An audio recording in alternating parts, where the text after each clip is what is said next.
রাহিম। অফুরন্ত রূপে,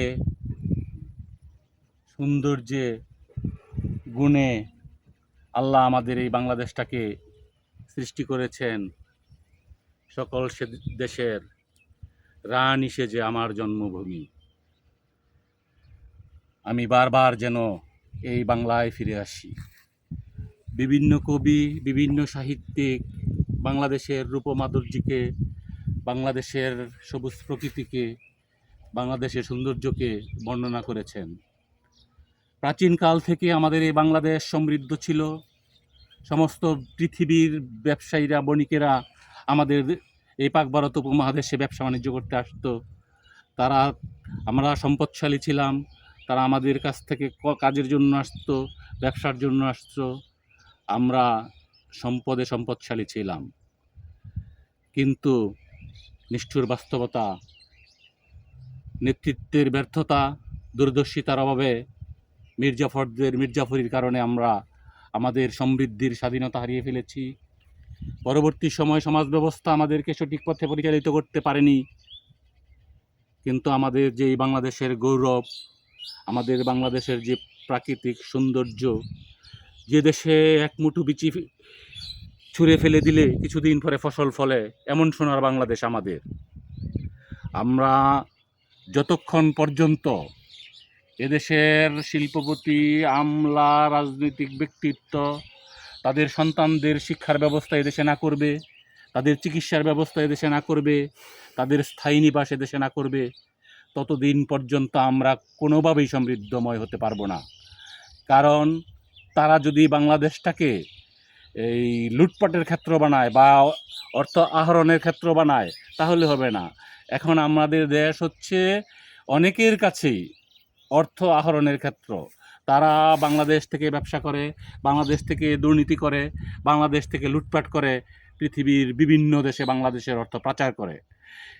এটা হচ্ছে এখন আমাদের এই সৌন্দর্যময় ধরা, আমাদের এই সমৃদ্ধ যেই ঐতিহ্য ছিল, যে ইতিহাস ছিল, তাকে আজকে একটা লুটপাটের ক্ষেত্র বানিয়েছে।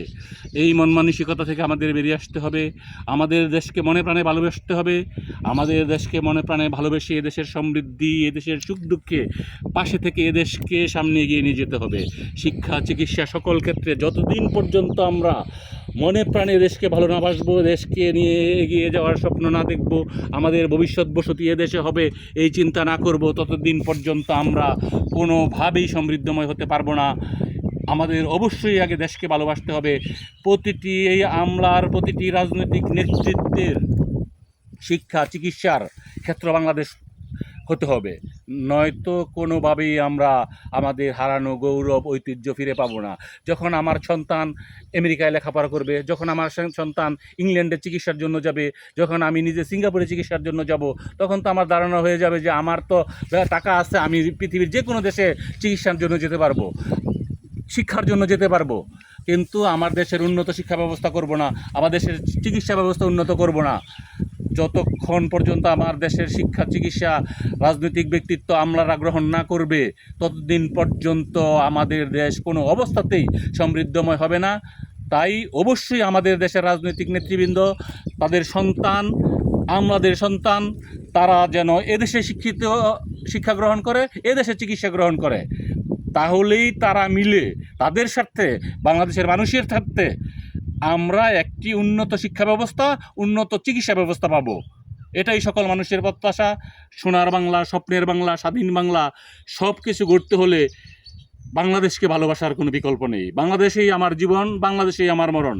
খালেদা জিয়ার সেই উক্তিকে স্মরণ করতে হবে, পৃথিবীর কোথাও আমার কোনো বাড়িঘর নেই, আমি এদেশে জন্মেছি, এদেশেই মৃত্যুবরণ করব। এটাই হতে হবে আমাদের ব্রত, এইটাই হতে হবে আমাদের মনের আকুতি, এটাকেই বাস্তবতা মেনে আমাদের এগোতে হবে। তাহলেই আমরা সমৃদ্ধির পথে এগিয়ে যাব ইনশাআল্লাহ।